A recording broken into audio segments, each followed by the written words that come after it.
am horrified by the idea that we have compromised through a secret agreement the territory, the sovereignty, and the sovereign rights of the Philippines. Nasindak o nabigla si Pangulong Ferdinand Marcos Jr. sa umano'y gentleman's agreement ni dating Pangulong Rodrigo Duterte sa China. Ang nasabing kasunduan ay may kinalaman umano sa BRP Sierra Madre na nakaistasyon sa Ayungin Shoal na bahagi ng pinagtatalunang teritoryo sa West Philippine Sea.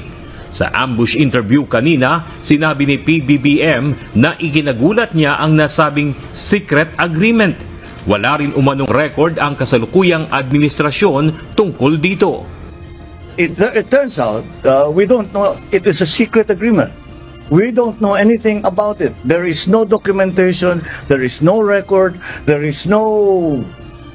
We were not briefed. When I came into office, walang nagsabi sa amin na merong ganong usapan.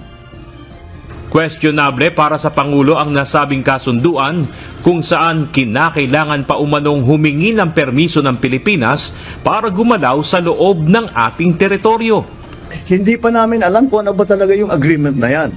But kung ang sinasabi sa agreement na yan na kailangan tayong magpermiso sa ibang bansa para gumalaw sa ating sariling teritoryo, mahirap siguro sundan yung ganyang klaseng agreement. Ayon kay PBBM, nakikipag-ugnayan na sila sa mga dating opisyal ng nakaraang administrasyon upang malaman ang tungkol sa nasabing secret agreement. We are talking to his former officials, maybe not the president himself, but all his former officials. Tinatanong namin, ano ba yan? Ipaliwanag yun naman sa amin para alam namin yung ginagawa namin.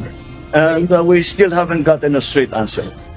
Sa ngayon ay hinihintay pa ng Pangulo ang pagbabalik sa Pilipinas ni Chinese Ambassador Wang Xilian upang ipaliwanag ang nasabing kasunduan.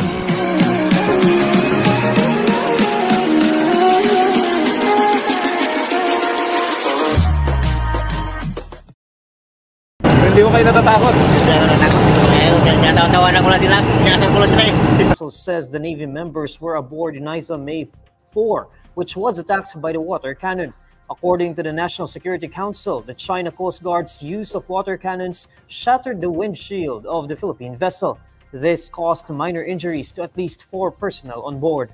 Philippine Coast Guard personnel from the VRP Sindangan treated the injured Navy personnel. According to the PCG, Uniza May 4 went back to mainland Palawan due to the damage and injuries sustained by the vessel and crew. Meanwhile, Uniza May 1 successfully reached VRP Sierra Madre for resupply.